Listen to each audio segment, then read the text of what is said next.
Oui, le Sénégal, comme tous les pays du monde, est confronté au défi des maladies cardiovasculaires. Comme je l'ai dit dans mon exposé, qui sont la première cause de morbidité et de mortalité dans le monde.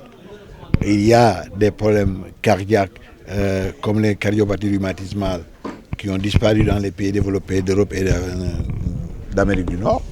Mais ces cardiopathies rhumatismales restent encore un gros problème de santé publique dans nos pays. Et la plupart de nos malades doivent être opérés, n'ont pas les moyens d'être opérés. Et donc ça va poser un problème de prise en charge. Il y a d'autre part l'hypertension artérielle qui constitue un fléau parce que pratiquement 29,8% de la population adulte sénégalaise est hypertendue. Pratiquement donc un adulte sénégalais sur trois est hypertendu. C'est un gros problème. Et cette hypertension artérielle se complique d'accident vasculaire cérébral, se complique d'insuffisance cardiaque, se complique aussi d'insuffisance rénale avec au bout la dialyse. Les tendances, c'est la prévention. Parce que plus on vieillit, la population sénégalaise vieillit, plus on vieillit, plus on accumule les facteurs de risque et plus on est exposé à ces maladies. Et donc, le socle de la prise en charge reste la prévention. Lutter contre les facteurs de risque, abaisser la pression artérielle, lutter contre le diabète, baisser le cholestérol, diminuer la consommation de sel, de sucre, de gras, et puis faire de l'exercice et lutter contre le stress. Vous avez évoqué tout à l'heure la nécessité aujourd'hui d'investir dans la recherche afin de pouvoir prendre en charge correctement ces maladies chroniques qui n'intéressent pas aujourd'hui les investisseurs ou encore la communauté internationale. J'ai l'habitude de dire que quand vous parlez du sida, de la tuberculose et du paludisme, vous avez des fonds pour la recherche. Mais quand vous parlez des maladies chroniques, comme le diabète, l'hypertension artérielle, les cardiopathies ischémiques, vous ne voyez personne en face parce que les bailleurs de fonds disent on en a autant chez nous que chez vous. Donc vous vous débrouillez. Et donc la prise en charge de ces maladies chroniques non transmissibles à soins coûteux doit être assurée par les pays. Par les pays. Et donc ce sont les gouvernements qui doivent prendre ce problème en charge. Mais le fond du problème, c'est que aussi, nous sommes dans des pays qui sont pauvres, des pays avec un bas niveau économique et où l'ignorance sévit et il n'y a pas beaucoup de moyens. La santé n'a pas de prix, mais il y a un coût. Il faut que quelque part, quelqu'un puisse en prendre en charge les frais de santé. Professeur, vous êtes revenu sur le plaidoyer pour la mise en place d'un programme de prévention nationale contre les maladies chroniques.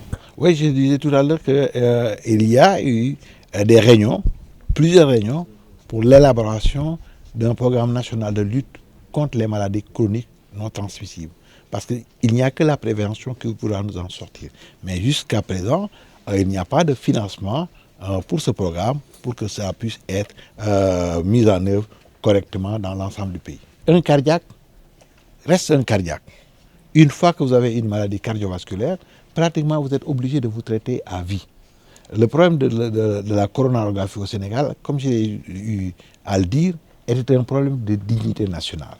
Parce que vous faites une crise cardiaque, on est obligé de vous évacuer vers le Maghreb ou bien vers la France, ça coûtait excessivement cher.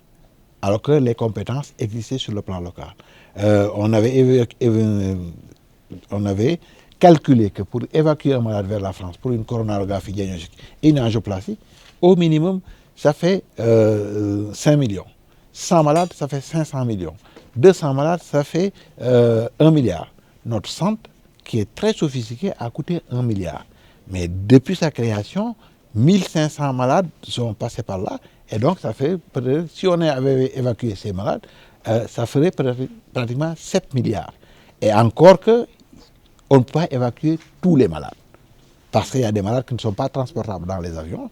Et les résultats obtenus sur place à Dakar sont beaucoup plus importants que les résultats obtenus à l'étranger. Parce qu'il s'agit d'une artère bouchée et d'un muscle qui se meurt. Donc plus l'artère reste bouchée, plus le muscle va se détériorer et les résultats seront bons. Donc, il était important. C'est un problème de dignité nationale d'avoir cette salle à Dakar. Et heureusement que ça fait tache d'huile parce qu'il y a le Dantec, il y a un principal, il y a maintenant l'hôpital général Idrissa Pouye, il y a Fann. Et donc, les gens sont mieux pris en charge. Mais encore une fois, on fait de la réparation, on ne s'attaque pas à la racine du mal. Pour s'attaquer à la racine du mal, il faut faire de la prévention primaire en luttant contre les facteurs de risque. Moi, quand j'ai débuté mes études de cardiologie, il n'y avait que 3 cardiologues au Sénégal. Feu le professeur Kouaté, feu le docteur Daoud Diouf et notre maître, le professeur Semou Diouf. Et aujourd'hui, nous avons au moins 104 cardiologues qui sont formés. Et l'école de cardiologie de Dakar est une école qui est très prisée parce qu'on a en place une relève qui est assurée.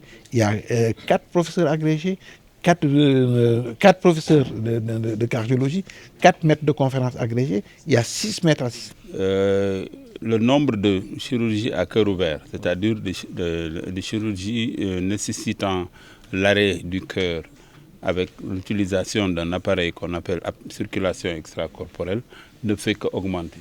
Si on peut parler de vraie chirurgie cardiaque, c'est la chirurgie à cœur ouvert. C'est ce qui a posé problème au début.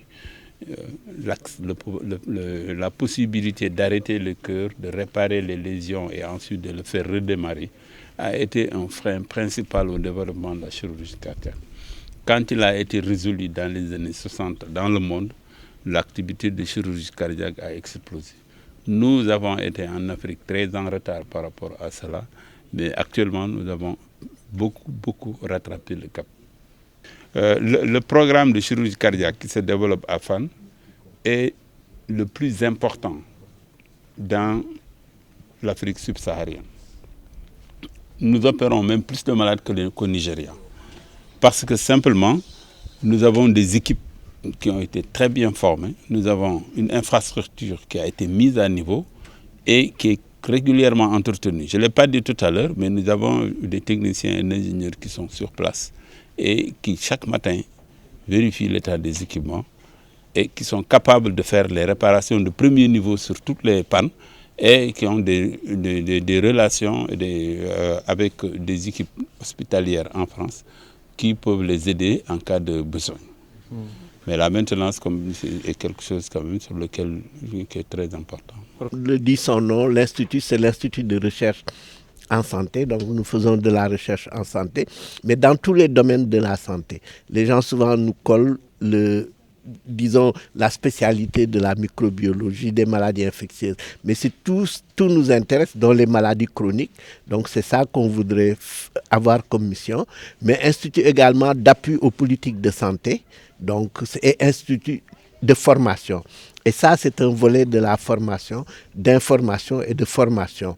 Donc aujourd'hui, je crois qu'on a assisté vraiment à des conférences de très très haut niveau, mais également à une participation du public qui est très très importante. Mais je voudrais vraiment retenir une leçon que moi j'ai beaucoup retenue, c'est que ça a été, au-delà de tout ce qui a été dit, l'occasion d'exposer ce qu'ont fait des patriotes dans ce pays de manière extraordinaire. Le professeur Ba, comme il vous l'a dit, après moult batailles, a réussi sur un projet qui a duré de la naissance de sa fille à ce qu'elle se tienne à sa thèse, à mettre quand même des infrastructures qui permettent non seulement de prendre en charge au Sénégal, mais de faire des économies importantes. Le professeur Ndiaye, de même, s'est battu, il vous a raconté toute l'histoire, et de manière à ce que la chirurgie cardiaque, chirurgie à cœur ouvert, soit disponible au Sénégal, et surtout que cette activité soit l'une des plus importantes en Afrique. Donc ce sont des modèles qu'on peut arriver à faire des choses extraordinaires dans des pays par la volonté de personnes, mais qui peuvent également servir de modèle aux jeunes générations. Et je crois que c'est ça aussi qui a été pour moi une leçon très très importante de la journée. Pour ce qui est de l'Institut, nous organisons pratiquement, disons, toutes les semaines ou toutes les 2 semaines des échanges, mais disons que ça se fait plutôt entre scientifiques et plutôt aussi entre scientifiques de l'Institut et de l'extérieur. Mais pour ce qui est du grand public, disons que nous disposons de centres de conférence, celle-là, qui a une capacité de 450 places, et 10 autres salles d'une capacité de 50 à 150 places.